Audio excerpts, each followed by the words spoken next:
Late afternoon light slanted through the narrow windows of Camel's grandmother's old house, turning the floating dust into tiny drifting stars. Nia moved slowly through the bedroom closet, her beige hijab brushing against hanging coats that smelled of mothballs and forgotten years. Her hands were coated with a thin film of powdery dust, soft as flour. She wiped them absently on her tunic, and kept sorting, piece by piece, determined to finish organizing before sunset. The closet was deeper than it looked. Old boxes stacked on older boxes, a suitcase missing a wheel, a broken hat stand. She shifted them carefully, mindful of the loose floorboards that thudded softly beneath her knees. The air was stale, tinged with the metallic scent of age like rust and old locks.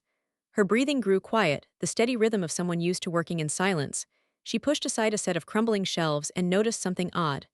The wood panel behind them didn't sit flush like the others. It protruded slightly, crooked.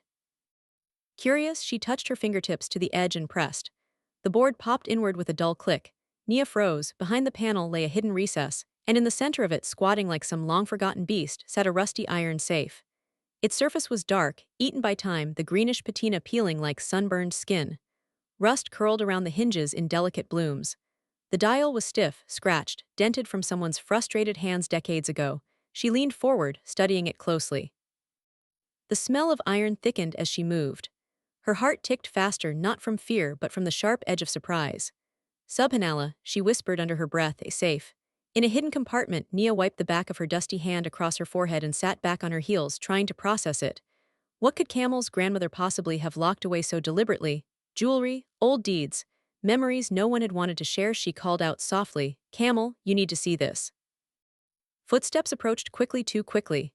Heavy, uneven, Camel swung into the doorway, his designer leather jacket hanging open, a phone in his hand as usual. When he saw the safe, he stopped dead, color drained from his face. "What is that?" he snapped, voice sharp as cut wire. "I just found it," Nia said, still kneeling. "Behind the wall panel, do you know? Why were you digging back there?" He stepped forward, blocking the light, his gold chain glinting against his shirt. "I told you to just clear out the easy stuff." "I was just cleaning," she replied quietly. "It was loose, so I." Camel swallowed hard, his throat bobbing.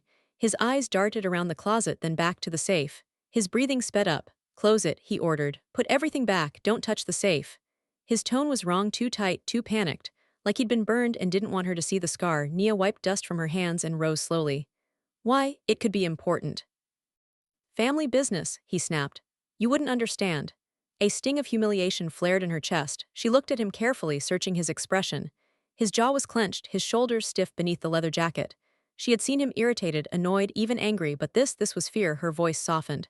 "Camel, what's inside?" "Nothing you need to worry about," he said quickly, too quickly. "Leave it alone, Nia, I mean it." He reached around her, grabbed the panel, and shoved it back into place. His movements were frantic, sloppy. The wood scraped loudly. Then he stormed out of the room without looking back, footsteps pounding down the hall. The air he left behind felt cold. Nia stood still for a long moment. Her hands trembled slightly from shock, not fear but confusion. The house creaked around her, settling into silence. She sank back to her knees, the floorboards groaning softly beneath her, and stared at the now hidden safe behind the panel. Why did he look like he'd seen a ghost? "I've never seen him afraid of anything except losing money. What could possibly be in here? And why hide it from me?" Her thoughts tightened like knots. She wasn't naive. She wasn't blind. She had been raised to be patient, respectful, thoughtful, but she wasn't foolish enough to ignore what she had just seen. A hidden safe, a husband who panicked like he'd been caught, and a gut instinct that something about this wasn't just wrong, it was dangerous. That night, long after Camel left the house claiming he had errands, Nia returned to the closet with a small flashlight. Her dusty tunic brushed quietly against the shelves as she knelt again, heart steady, breath slow. She pressed her fingers to the loose panel and eased it open. The safe sat there in the dim glow, waiting, silent, heavy, holding answers Camel didn't want her to see. And Nia was no longer sure she wanted to remain the kind of wife who ignored warning signs. "Ever you are," she whispered to the safe, "you're going to tell me." The house sighed around her. The light flickered. Dust drifted softly through the beam like falling snow. She reached out and touched the cold metal. Something inside her shifted. Her life, though she didn't know it yet, had just cracked open quietly, like a hinge starting to give way. Before we continue, don't forget to like this video, subscribe, and hit the notification bell to bring you more fascinating stories. Eh. Nia stayed crouched before the safe for several more minutes, studying every groove and scratch. The metal felt almost alive beneath her fingers like a warning or an invitation. She listened to the sounds of the old house, the faint ticking of a distant clock, the groan of wood expanding with the cooling night air. Her breath made a thin cloud in the narrow space. She traced the dial with the tip of her finger. It didn't move. Rust had locked it firmly. But she wasn't deterred. She had grown up taking apart old appliances in her father's workshop. Patience was her native language. Camel didn't return for hours. When he finally entered the house, she heard his steps hesitate outside the bedroom. She stepped out of the closet, smoothing her hijab, her face calm. "You're still cleaning?" he asked, voice artificially light. "Yes," she said quietly. "There's a lot to sort." He studied her for a moment, suspicion flickering behind his eyes. But she kept her gaze soft, her posture relaxed. He exhaled, relieved, too relieved. "I'm going to shower," he said. She nodded. As he walked past her, the sharp scent of his cologne stung her nose, loud, artificial, as if trying to cover something up. She watched him disappear into the hall, then she returned her gaze to the hidden panel. Whatever he was hiding, she decided, she would find it. And when she did, she wasn't sure their lives would survive the truth waiting in the dark iron box behind the wall. The morning light crept slowly into the inherited house, soft and pale, settling over the boxes Nia had stacked neatly by the hallway. She moved through the kitchen quietly, her beige hijab pinned loosely, her sleeves rolled to her elbows as she washed the dusty plates they'd found in the cupboard. The water was warm. The rhythmic splash kept her calm. But calm never lasted long around Camel. He walked in wearing the same designer leather jacket from yesterday, indoors again, as if it were part of his identity. His phone was glued to his hand, thumbs tapping furiously. His cologne arrived before he did, sharp and chemical, overwhelming the air like a warning. Nia kept scrubbing a plate, pretending not to notice. "You're doing dishes now?" he asked, not looking up from his screen. "What happened to finishing the closet?" She took a breath before responding. "I'll get back to it. I just wanted to clear the kitchen first." He scoffed under his breath. The sound was small but cutting. Nia set the plate on the drying rack. She turned off the faucet. The steady drip of water filled the silence between them. Camel finally looked up. His eyes were irritated, restless, flitting from her face to the window to the stack of unopened boxes. He was a man searching for something to blame. "So this is what you're doing now," he said. "Wasting time." Her shoulders stiffened. "I'm organizing the house." "You're always organizing," he snapped. But somehow nothing gets done. The words were sharper than they needed to be. Meaner than the situation required. They hit her like a sudden slap made of syllables. She folded a towel slowly, grounding herself. "I'm doing the best I can, Camel." He laughed, short, humorless. "Your best? You spent an entire afternoon messing with things you shouldn't have touched." She stopped mid-fold, her pulse picked up. He was circling around the topic, the safe. "I found a safe accidentally," she said calmly. "Anyone would have looked." "And I told you to leave it alone," he hissed, stepping closer. "But you just can't help yourself, can you?" The kitchen grew warmer. The air felt thick, almost sticky. She could smell the spices still lingering from the old cupboards, turmeric, cardamom, something floral and stale at the same time. It all mixed with his cologne until the scent became something oppressive. She tried to breathe through it. "Camel," she said softly, "I didn't mean anything by it." "No, you never do," he snapped back. He slammed his phone onto the counter, the impact echoing across the tile. "You always have to meddle, you always have to poke at things. Why can't you just—" His jaw tightened. "Just listen." Nia blinked slowly. "I did listen, I only called you because it looked important." "It wasn't," he lied too quickly. "You seemed worried." "Are you questioning me?" he demanded, stepping even closer. The heat of his anger radiated from him like a fever. Nia stepped back instinctively until her hip brushed the edge of the counter. "I'm not questioning you," she whispered. "I'm trying to understand why you're so upset." Camel exhaled sharply, running a hand through his gelled hair. His frustration had nowhere to go, so it landed on her. "You're being nosy," he said. "You always have been. You should stick to cleaning. Let me handle important things." The words landed like a weight in her stomach, heavy, humiliating, unnecessary. Her mouth opened slightly, but no sound came out. He noticed her reaction but didn't soften. If anything, he leaned into the cruelty. "This house is part of my family's legacy," he continued. "You don't get to dig through it like some scavenger." Nia's hands tightened around the drying towel. She stared at the floor because staring at him would make something inside her break. She wanted to defend herself, to say she'd done nothing wrong, but she knew his temper, the way it swelled and crashed unpredictably. Speaking now would only fuel him. He grabbed his phone again and shoved it into his pocket. "I'm going out," he said, brushing imaginary dust off his pristine sneakers. "Don't touch anything else." She nodded silently. He walked past her with fast, self-righteous steps.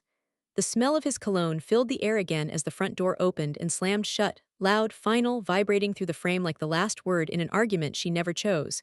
The house fell into silence. Only the drip of the faucet remained, one drop, then another, and another. Nia swallowed hard and turned her back to the door. She wiped her face with both hands, though she wasn't crying. Not yet. Her breath came slow and deliberate, the way her grandmother had taught her. In through the nose, out through the mouth. Quiet heart, steady soul. But steady was difficult when humiliation sat heavy in her chest. She leaned against the counter, staring at the wooden flooring blurred by shadows. The morning sun no longer looked gentle, it looked like a spotlight highlighting the loneliness of the room. She closed her eyes, important things. Like our marriage. Like honesty, what else has he kept from me? What else am I not supposed to understand? Her thoughts spiraled quietly, weaving themselves together like threads pulled from old fabric. Camel wasn't just upset, he wasn't just stressed, he was scared. And people who were scared overreacted when their secrets came too close to the surface. Nia walked slowly to the living room window. The inherited house's front garden stretched outside, wild with weeds and sunlit dust. She watched Camel's car speed away, tires crunching gravel with impatience. She waited until he turned the corner. Only then did she let her shoulders drop. Her beige hijab slipped slightly, loosened by the tension. She adjusted it gently, her fingers tracing the soft fabric. Her golden brown skin glowed faintly in the sunlight even though her mood was dim. She didn't speak aloud. She didn't need to, her thoughts were louder than words. If he treats me like this over a rusty safe. What would he do if I actually opened it? A faint shiver ran through her body, not from fear, from clarity. She returned to the kitchen, picked up the towel she'd dropped, and finished folding it with a precision that steadied her hands. Every movement was slow, controlled, recomposed. She wasn't the kind of woman who lashed out.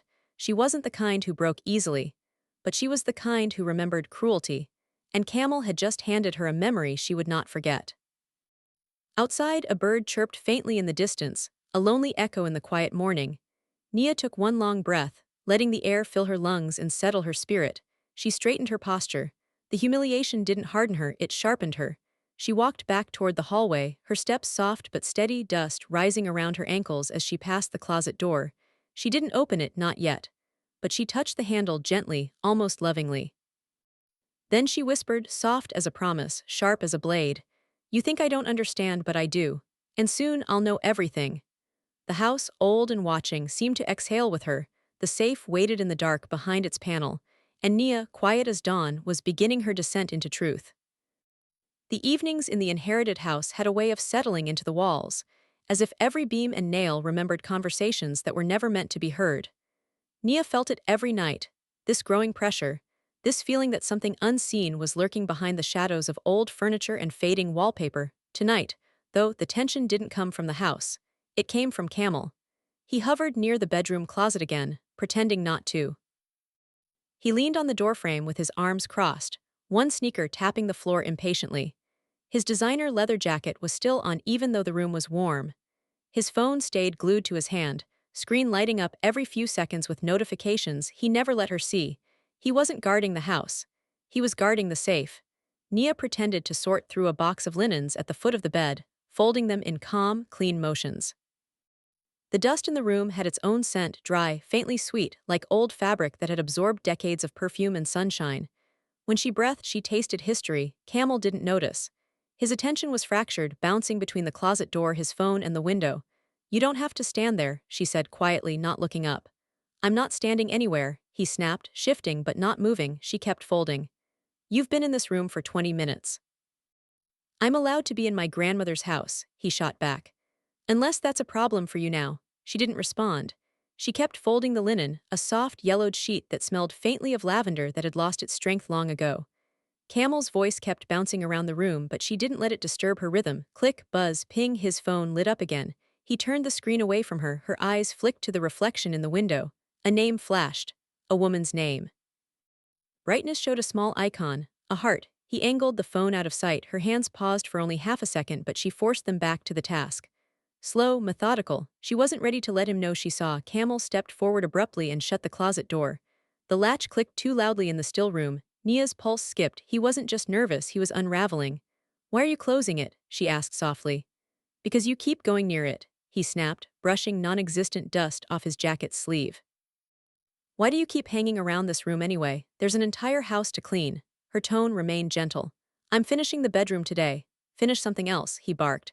You're always hovering in here like you're waiting for something. He didn't mean to reveal the truth, but he did. That was what he was doing, hovering, waiting, panicking. She tucked the folded sheet into a neat stack. Is there something I shouldn't see? He laughed, false, brittle. Don't be ridiculous. He started pacing. Left, right, stop. Tap of sneaker, buzz of phone. Nia watched from the corner of her eye. His spine was stiff, his shoulders tense, his breathing shallow. The flashy gold chain beneath his shirt glinted when he moved too quickly. Your phone's been busy all day, she commented casually. He stiffened. It's work. What kind of work? The kind you don't need to question, he snapped. Another buzz. He gripped the phone so tightly the leather case crackled. She rose slowly, brushing her dusty hands against her cotton pants. Her outfit was smeared with gray stains of honest work.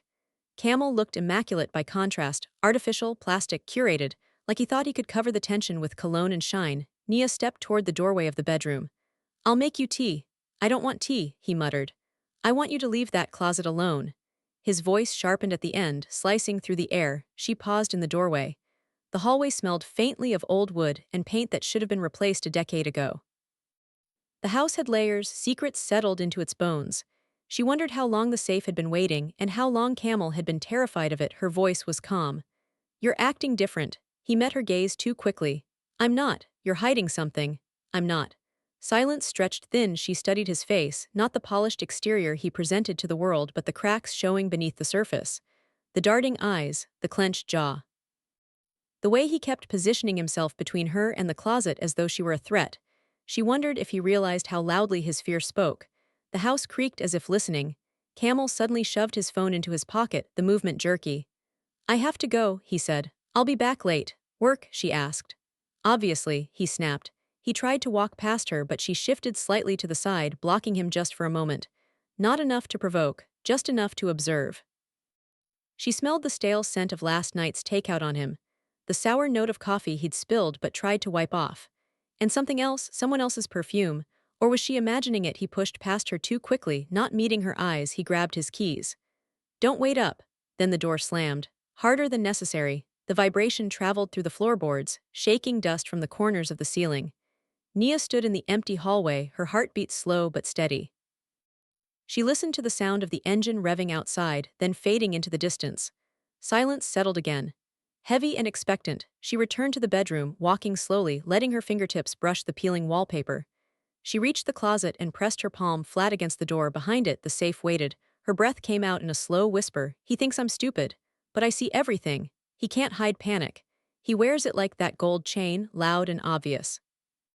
She opened the closet door with a soft creak. Inside, the hidden panel remained slightly ajar. She knelt, feeling the floorboard thud softly under her knees, and eased the wood aside. There it was, cold, silent, patient. The rusty safe stared back at her like a locked eye. She traced a finger over the metal dial. It was stiff, reluctant, but no longer intimidating. The faint scent of rust rose into the air.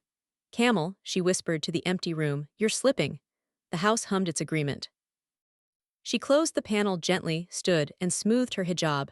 Her steps as she left the room were careful, thoughtful, almost graceful, like she was beginning a dance she had been practicing her entire life. Because she wasn't a woman who jumped to conclusions. She was a woman who watched, a woman who waited, a woman who understood silence better than most. And Camel didn't know it yet, but every panic-filled move he made was telling her exactly where to look next. The safe wasn't going anywhere. But his lies were starting to crumble. The living room smelled of freshly brewed cardamom tea, the kind Nia usually loved. But today the scent made her stomach twist. The air felt too warm, too crowded, filled with the hum of relatives who had come to check on the new house. She de-prepared everything, plates lined with pastries, tea in the delicate cups Camel's grandmother used for guests, cushions puffed and arranged just the way her mother-in-law used to insist. Camel liked when things looked perfect, even if nothing else was. Nia moved quietly among the guests, her beige hijab pinned neatly, her dusty tunic replaced by a cleaner one, still plain, still soft, still her. She smiled politely as she poured tea, the sound of it trickling into porcelain like a tiny waterfall. Camel sat proudly at the center of the room, legs sprawled, gold chain glinting just under his collar. He'd styled his hair again, too much gel as usual. His sneakers were spotless despite the fact that the rest of the house was a construction zone. He held his phone loosely in his hand as if ready to check it at any moment. He loved an audience. Nia set a tray near the table and stepped aside. The relatives spoke in gentle tones about the old house, memories of his grandmother, the state of repairs needed. Camel nodded along, pretending to be the responsible grandson, pretending to be the man in charge. Then someone brought up the cleaning and everything shifted. "So Nia," Camel's aunt said kindly, "how is the house coming along?" "We know it's a lot of work." Before Nia could answer, Camel laughed loudly, too loudly. "Oh, she'll get there eventually," he said, waving a dismissive hand. "She spends more time poking around in junk than actually cleaning."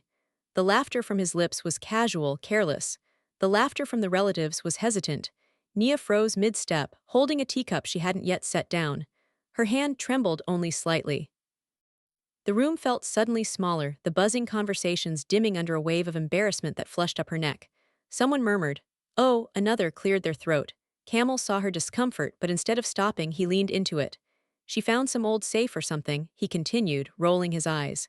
"Probably full of buttons or old receipts, but she got obsessed with it, wasted half a day on it." The clinking of teacups stopped midair, Nia's breath caught. He wasn't just mocking her. He was broadcasting it, important things, family business, secrets he was terrified she'd uncover. Now suddenly it was a joke. She set the teacup down slowly, carefully, without making a sound. Her fingers felt cold despite the heat of the room. For a moment she thought she heard her own heartbeat loud as a drum. Camel kept going, his ego swelling with the attention. "She's always like that," he said with a smirk. "Can't just clean or stay focused. Always distracted. Honestly, I don't know how she gets anything done." Nia stared at him, her husband, her partner, the man who should protect her dignity. He laughed again, tapping his sneaker against the rug. Someone finally said, "Camel, that's not very nice," but he cut them off. "I'm just saying, you all know how she is, easily sidetracked, always looking for something that's not there." Her cheeks burned, but not from shame, from realization. He wasn't trying to embarrass her, he was trying to discredit her. If she ever mentioned the safe again, if she ever hinted at the panic she saw on his face, if she even suggested she found something, he wanted a room full of people to believe she was dramatic. Nosy, unfocused, unreliable, Nia's jaw tightened beneath her soft expression. The cardamom scent in the air thickened until she felt nauseous. The clinking of teacups resumed timidly, as though people were pretending not to notice the tension. Her voice stayed gentle, almost whisper-soft. "I was only trying to help." Camel shrugged. "Well, next time try cleaning instead of acting like some detective." That one hit harder than the rest. It was small, it was sharp, and it cut deep. She looked down at her hands. Her fingers were curled, nails biting lightly into her palms. She reminded herself to breathe in through the nose, out through the mouth. The room hummed around her again, faint conversations, awkward glances, a forced laugh or two. But the embarrassment had already sunk deep into her bones, cold and stinging. She stayed quiet, not because she was weak.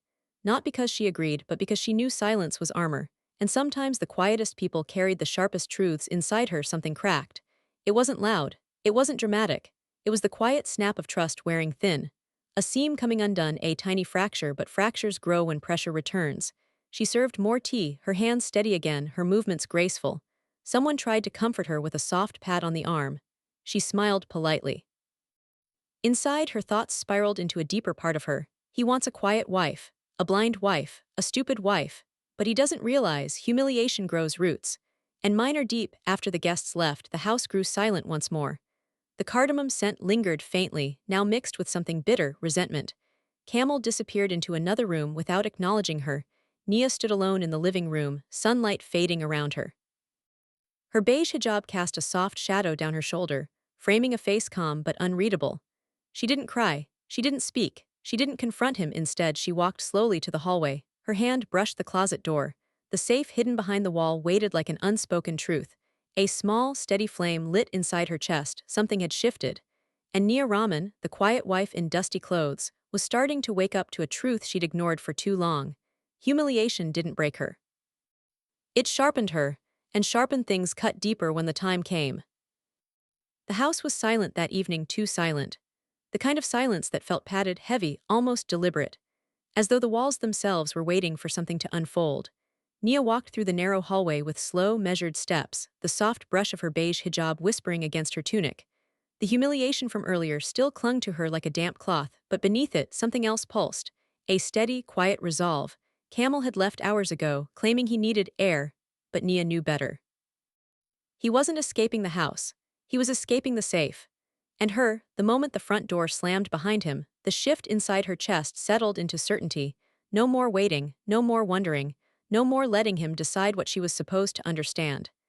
Nia waited a full 15 minutes, listening to the house breathe, to the groan of aging rafters, to the subtle hum of the refrigerator in the kitchen, to the faint tapping of a tree branch against a window.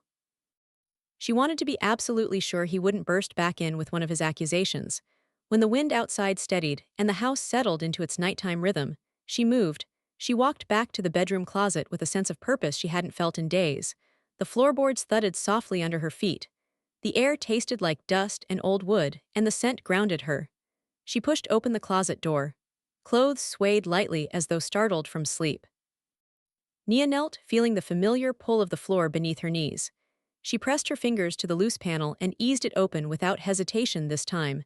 The safe stared back at her, silent and stubborn. She whispered under her breath, "Let's see what you're hiding." The flashlight she'd placed in her pocket clicked on with a soft snap, casting a pale circle of light over the metal. Rust near the hinges looked almost alive, blooming outward like lace. The combination dial was cold and stiff under her fingertips. She brushed dust from it and frowned thoughtfully. It needed precision. Care. A kind of patience Camel didn't possess. Nia did.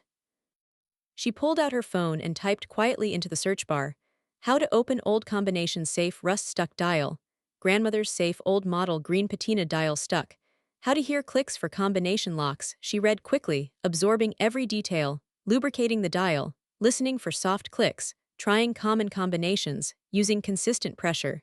She'd grown up in her father's workshop. Old mechanisms were practically family members.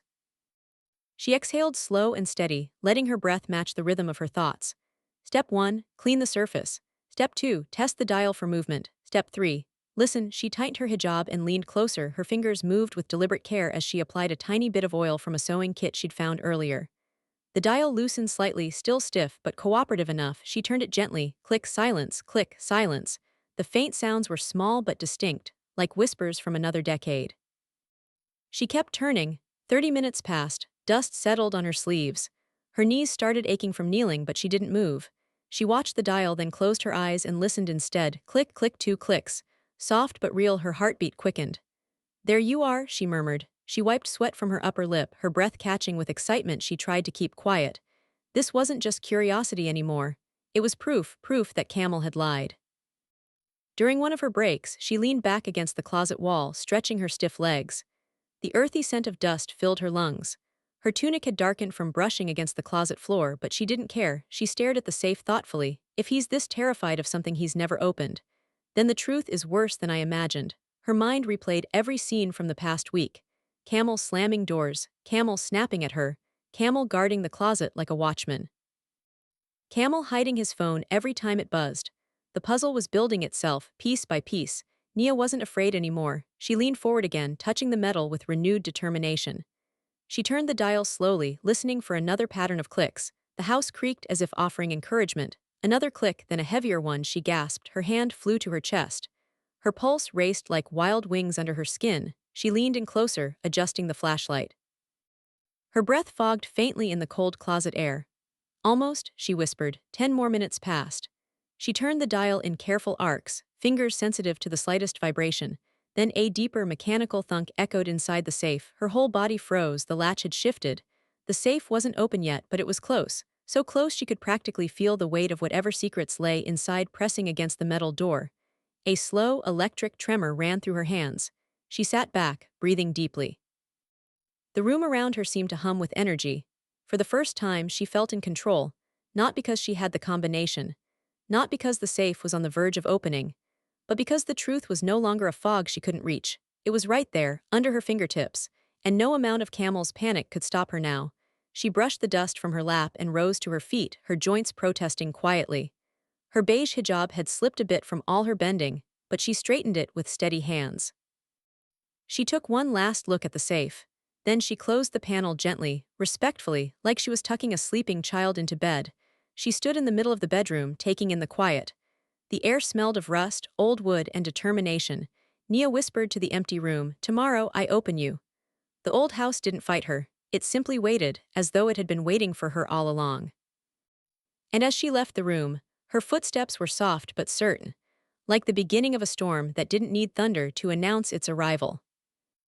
The morning light filtered weakly through the bedroom curtains, thin strips of gold fighting through dust that hung suspended in the air. The house felt colder than usual, the kind of cold that seeped into the bones of old walls and older secrets. Nia stood barefoot on the creaking floorboards, her beige hijab draped softly around her tired face, her oatmeal tunic already dusted from the early chores she'd done to steady her nerves. She'd barely slept. Every time she closed her eyes, she heard it again, that thunk. The heavy internal shift of the safe as if it had exhaled after decades of silence. Now it waited for her. She knelt beside the closet once more, the motion familiar, grounding. The air inside the narrow space smelled faintly of wood that had aged too long in stillness, mixed with the metallic tang of rust. Her fingers found the loose panel, lifted it, and there it was, the safe, dark, silent, but no longer resisting her, her palms warmed around the cold dial. She could feel the subtle give, the looseness that hadn't been there yesterday. Her breath slowed to match her movements. She turned the dial with care, stopping at the numbers she'd tested the night before. Her heart hammered as the dial clicked into place. Then a long, slow groan of metal shifting, a final heavy clunk. The safe unlocked. Nia inhaled sharply, her breath trembling. She wasn't sure if she'd imagined it, so she tested the handle gently. It moved. For a moment she didn't push. She let her hand rest there, breathing in the strange mix of victory and dread slipping down her spine. What if there's nothing? What if it really is junk? What if it's worse than I think? The questions fluttered like frantic wings inside her skull. But she pushed the handle down anyway. The safe door creaked open with a tired sigh, dust puffing into the air like the ghost of a memory. The flashlight beam trembled slightly in her hand as she aimed it inside. At first, all she saw was shadow, then shapes emerged. A dusty leather folder sat on top, brown, old, the edges cracked and curling. Rubber-banded stacks of cash lay underneath, the bills yellowed with age. Another corner held photographs. Their glossy surfaces were dulled by time but unmistakable. Nia reached in with slow, shaking hands as though the contents might bite her. The folder felt soft and fragile like something ancient. She pulled it out and laid it on the floor. Dust rose like mist. She opened it carefully. The musty scent of old paper hit her instantly, thick, earthy, almost sweet with age. Inside, the truth unraveled. A birth certificate, a school document, a medical form, all bearing the names of two children she had never heard of. Beside them, photographs sharp enough to still hurt. Camel smiling, relaxed, happy, his arm wrapped around a woman with soft curls and weary eyes. Two small children stood between them, a boy around 6, a girl about 4, all of them looked complete, like a family. A sound escaped Nia's throat, small, broken, nothing like a word. Her fingers tightened around the photo edges, but she didn't tear them. Pain shot down her chest in slow waves. Her heartbeat sounded distant, like it belonged to someone else. She forced herself to keep going. Behind the photos lay bank transfer receipts. She read the first one. The next. And then the next. Each had her father's business account number printed clearly at the top. Each showed money withdrawn or transferred. All signed electronically by Camel. Her vision blurred. The edges of the room dimmed. She pressed a hand to the closet floor to steady herself. The wood felt cold, grounding. The person she trusted, the man she defended, the one she invited into her family, had been robbing her father quietly, consistently, methodically, and hiding the evidence here. She swallowed the burning in her throat and lifted another item. A small silver key with a red plastic marker on it, an address etched faintly on the tag. When she had never heard before, her mouth went dry. Next, she unfolded a handwritten letter. The paper crackled under her touch, the handwriting slanted, messy, emotional. Camel, you promised you would bring more money this month. The kids need shoes and I can't do everything alone. You said you'd talk to her soon. I can't keep living like a secret. Please, we deserve better. Nia's breath stuttered. Her fingers gripped the paper so hard it crinkled. The woman wasn't a stranger. Children weren't accidents. This wasn't a drunken mistake or a hidden past. This was a life. When he nurtured, protected, financed, while he mocked Nia for being nosy, he was leading a double existence like it was nothing more than a side errand. The rubber bands around the stacks of cash cracked loudly when she touched them, dry, brittle, snapping against her fingers. The bills fell in small piles. He'd been stockpiling money here, money that wasn't his, money that belonged to her father's sweat and years of labor. She sat back on her heels, the flashlight beam wobbling across the closet walls. The air tasted bitter, heavy, sharp. Everything clicked into place, his panic, his anger, his overreactions, his humiliation of her in front of the family. He wasn't trying to protect family business. He was trying to protect himself. She realized then that the humiliation he'd inflicted wasn't an accident, it was a strategy. If she had brought this to the family earlier, before seeing the evidence, none of them would have believed her. He had painted her as a distracted wife who made things up, and she had believed him. For so long, her chest vibrated with a silent, shaking breath. Anger swirled in her stomach, not loud, not explosive, but deep, settling, rooting. She closed the folder gently, respectfully, because the truth deserved careful handling even if Camel had treated it like garbage. Her internal monologue was no longer a whisper. My father trusted him. I trusted him. He didn't just betray me, he used me. He robbed us both. He built a life behind my back and thought I'd never find it. She pressed her palm over her heart. He thinks I'm weak. He thinks I'm blind. He thinks this will break me. Her jaw tightened. He's wrong. Nia began gathering everything, photos, receipts, documents, the letter, the key, the cash, and placed them in a neat pile. Her movements were precise, almost ritualistic. She'd gone into the closet trembling. Now she felt steel lining her bones. The truth no longer scared her, it clarified her. She stood, folding the folder against her chest. The dust on the floor swirled around her feet as she backed out of the closet. She closed the panel, not out of fear, but to hide the emptiness now left behind. The safe had been a coffin for secrets. Now it was nothing but metal. She walked out of the bedroom with silent steps, the documents pressed to her heart like the weight of new wings. Nia Rahman didn't feel broken, she felt awake. Heat bloomed under her skin, her breath steadied. He didn't marry me, he robbed me, and now she held every piece of evidence he feared.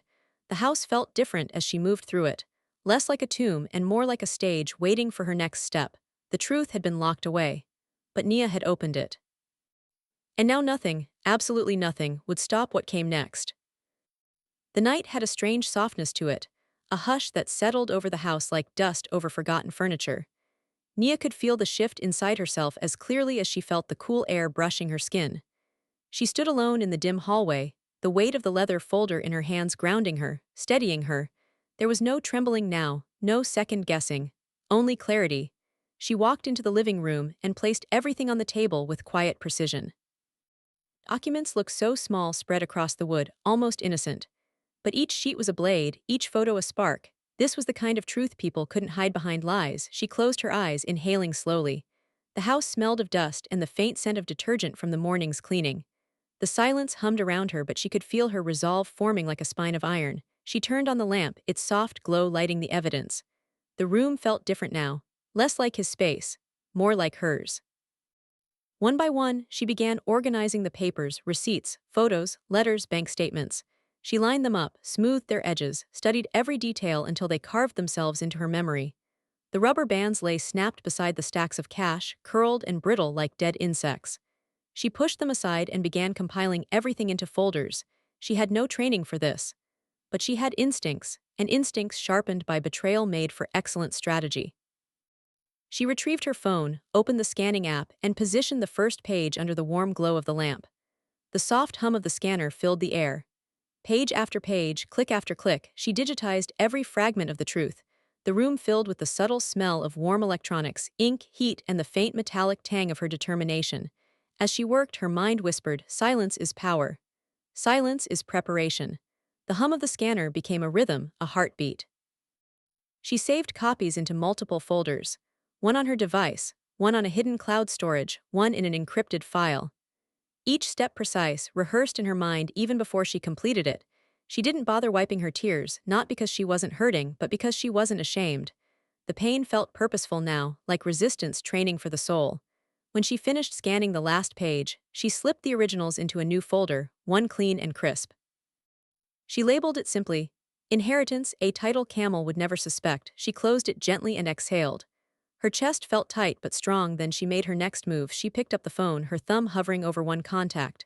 She hesitated, but only for a moment. Her father's accountant, a quiet man who had always treated her kindly, who once told her she was sharper than she believed. She pressed call. He answered on the second ring. "Nia, everything okay?" Her voice came out steady, soft but unwavering. "I found something in the house. I need your help, and I need your confidentiality." She could hear him sit up straighter. "Of course, what is it?" "Bank transfers." Her throat tightened, but she continued. "Transfers from my father's business account, signed by Camel." Silence then. "Send everything to me. I'll verify the signatures, the dates, the amounts. I'll handle it carefully." Her lungs released the breath she didn't know she was holding. "Thank you." The call ended.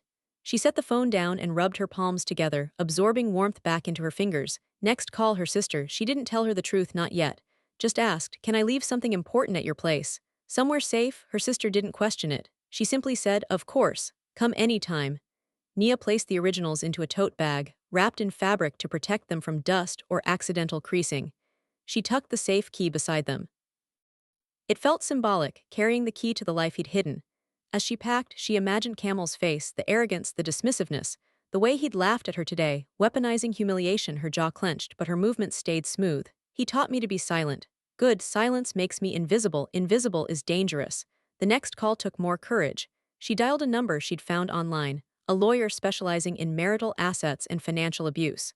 Her hand shook once before she steadied it. When the lawyer answered, her voice was calm, professional, firm. Hello, this is Trustwell Legal. How can I help you? Nia swallowed. I need to consult someone about stolen assets, marital fraud, and possibly divorce. The lawyer's tone softened. We can help. Do you have evidence? She glanced at the table covered in proof that could drown Camel's lies. Yes, Nia whispered. I do. The lawyer scheduled an appointment. Nia ended the call and let her head fall back against the couch. Her eyes closed, and for a moment she allowed fatigue to wash over her.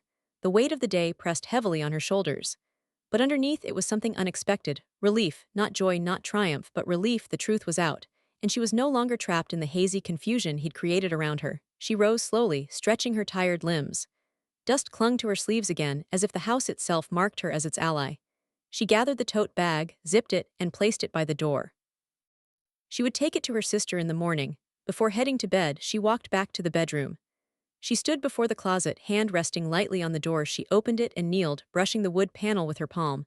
Then she let out a small, sad laugh. The safe sat open, empty. Nothing but cold metal and a hollow interior remained. It looked pathetic now, no longer a monster, no longer a threat, just a box. A box that held lies. She whispered softly, "Thank you for telling me." She closed the panel gently, as if sealing the past inside. Then she rose, turned off the hallway light, and walked into the living room. The lamp still illuminated the empty table, the faint scent of warm printer paper lingering in the air. Nia stood in that soft glow, her silhouette calm, steady. Her internal monologue pulsed like a mantra. He thinks I will break. He forgets I come from a man he stole from, a man who built an empire from nothing. I am his daughter. She touched her beige hijab, smoothing it at the edges.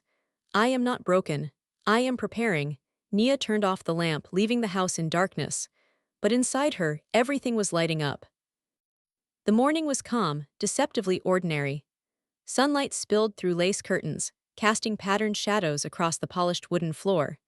Nia moved with quiet deliberation, her beige hijab framing her face like a calm before a storm. She arranged the living room as carefully as a stage director preparing for a premiere, every chair angled, every photo frame subtly shifted so that no one would block the sightlines. The smell of fresh cooking drifted from the kitchen, spices mingling with the comforting aroma of baked bread. It was the scent of home, of family, of trust. Camel wandered in and out, oblivious to the subtle choreography unfolding around him, unaware that tonight, the house would no longer be his stage. Nia moved through the room like a shadow of quiet precision. She checked the projector, aligned the screen, and tested the remote. Everything worked perfectly. The low hum of the projector motor was a subtle reassurance, a heartbeat in the tense silence. Guests began to arrive, unaware of the performance about to unfold. Relatives laughed and exchanged greetings, clinking teacups filling the air with a cheerful murmur. Nia smiled and greeted each with practiced warmth, her soft eyes steady, attentive, unreadable. Her father arrived, his presence grounding her. He nodded at her subtly, sensing the seriousness beneath her calm. Nia returned the nod, a silent acknowledgement that tonight truth would surface. As the last guests arrived, the door opened once more. Camel, oblivious to the tension, strutted in with his usual overconfidence, his designer jacket perfectly draped, the gold chain glinting beneath his shirt. He assumed the night was about celebration, another small triumph in his carefully curated life. Nia felt the weight of every secret she had uncovered in the past days, the photos, the bank receipts, the letter, the key. They were not just evidence, they were a weapon she wielded with precision. She took a deep breath, inhaling the subtle scent of home-cooked meals mingling with the faint trace of her floral perfume. It was ordinary, comfortable, deceptively harmless. She smiled at Camel, letting him believe she was oblivious, a dutiful wife enjoying the family gathering.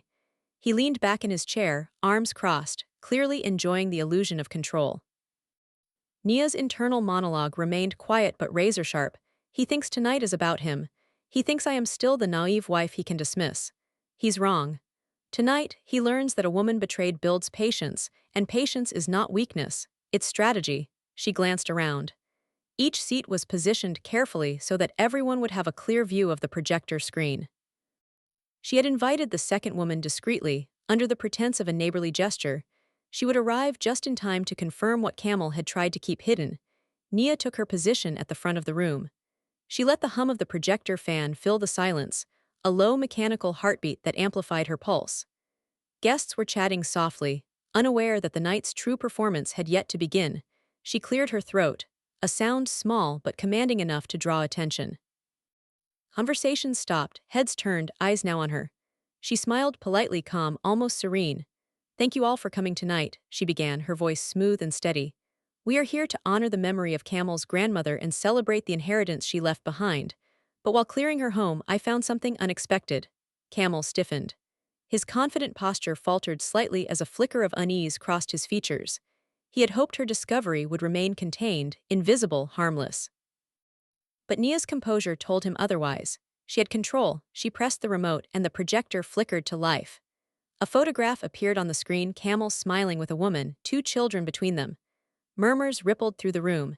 He leaned forward slightly, attempting to regain his usual charm, but it faltered under the weight of the image.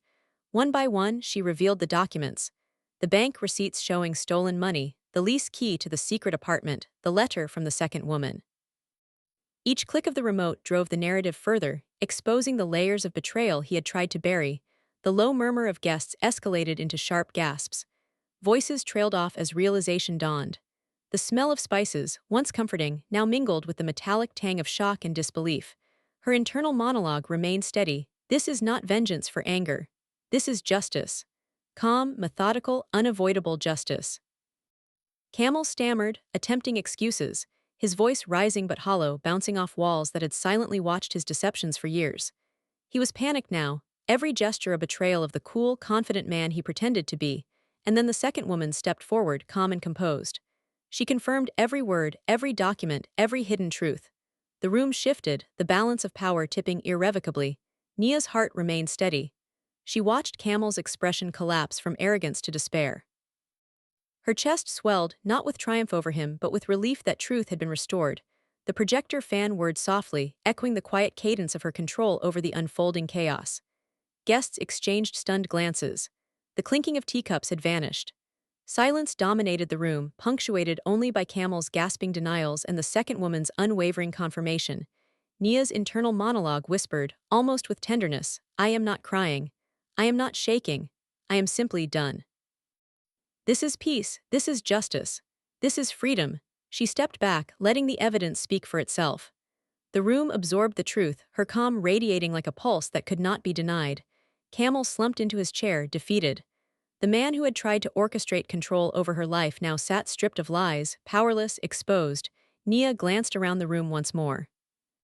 Family faces, her father's concerned but supportive eyes, the quiet satisfaction in her sister's smile, all bore witness to what she had orchestrated. For the first time in weeks, she allowed herself a breath, a slow, deliberate inhale that tasted like sunlight after a storm. The trap had worked. The night had been hers. Every detail, every silent observation, every patient maneuver had led to this moment. And as the projector light flickered across the walls, illuminating the weight of decades of lies, Nia understood fully. The storm was over, and she was standing in the calm she had earned. The room was thick with tension, almost electric.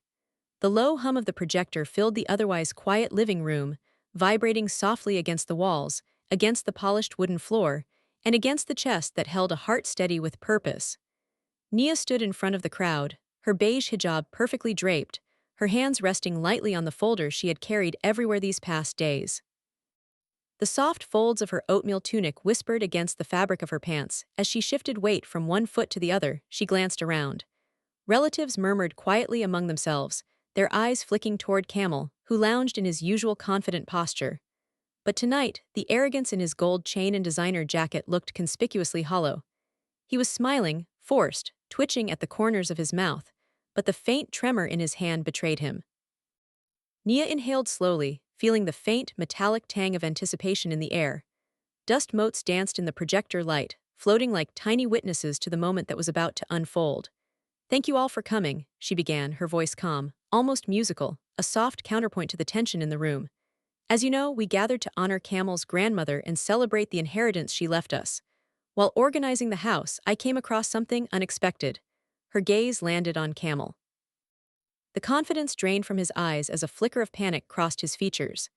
Nia smiled politely, a small curve of lips, almost tender in appearance. But beneath it was a steel edge. The click of the remote echoed softly. The projector flickered, casting the first image on the white screen. Camel, smiling casually, his arm around a woman whose eyes were familiar yet foreign to this room, and two children beaming innocently between them. Gasps rippled across the room. Conversations stuttered to a halt. The clinking of teacups and soft murmurs of relatives faded into stunned silence. Camel's face drained of color. He straightened, the practiced ease he carried like armor now useless, exposed to the light. Nia's internal monologue was calm, sharp, and precise. "He thinks I am naive.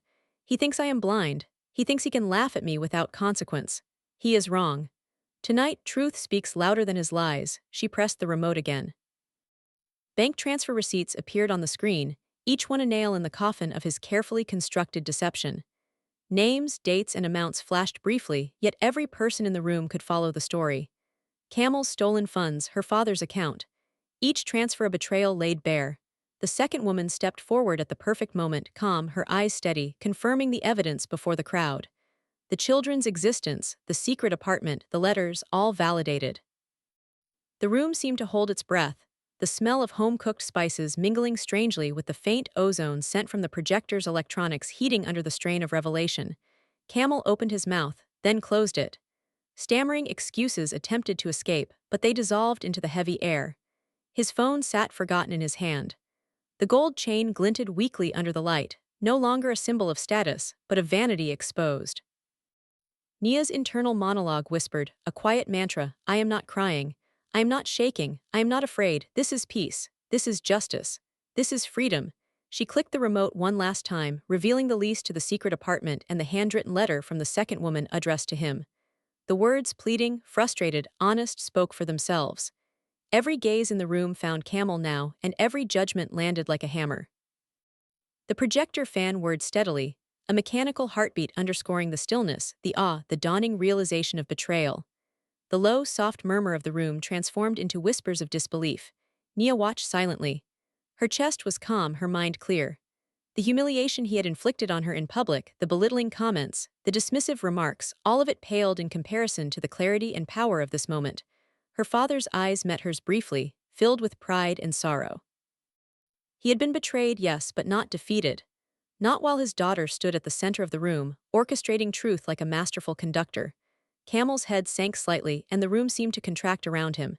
His voice, when it came, was cracked and implausible, scrambling for explanations, but each attempt only revealed deeper deception. Nia's smile remained gentle but unwavering. Every breath was a quiet assertion, "I see everything. I know everything. And now, everyone else does too."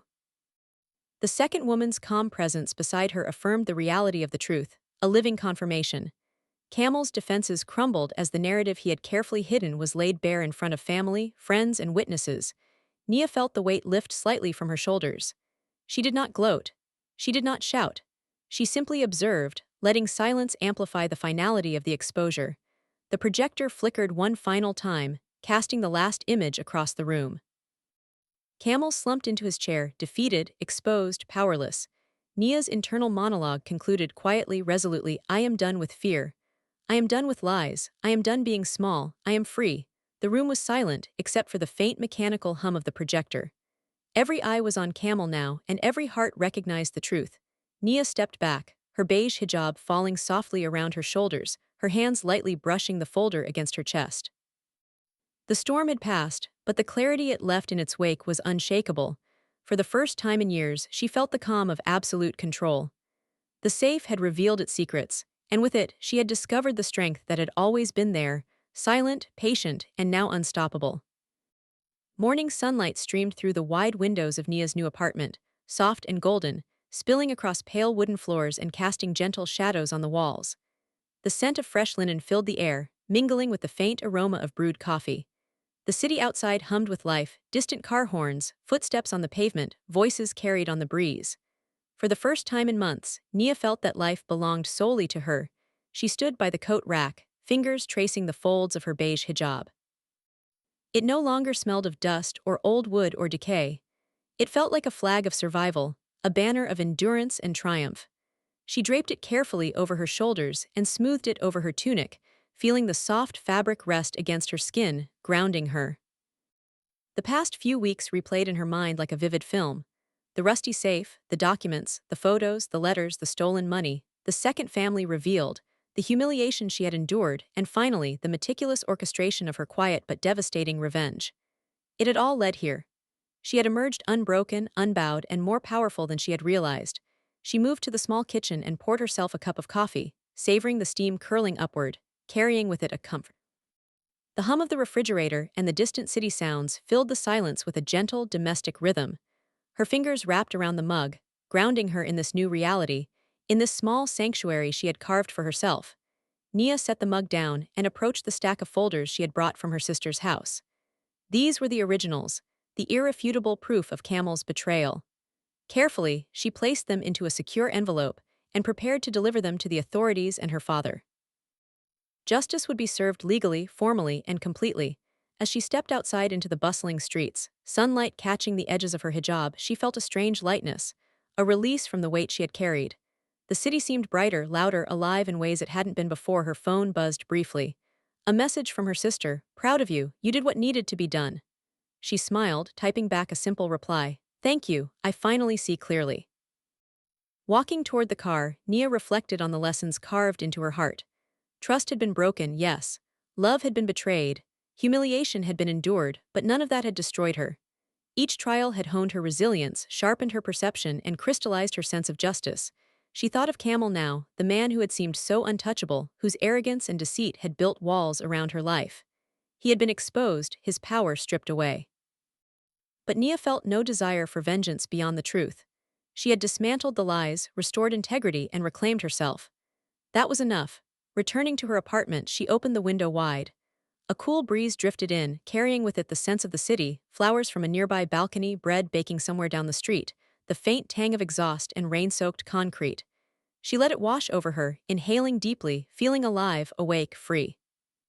She placed a final, lingering glance at the empty table where she had once spread out the evidence.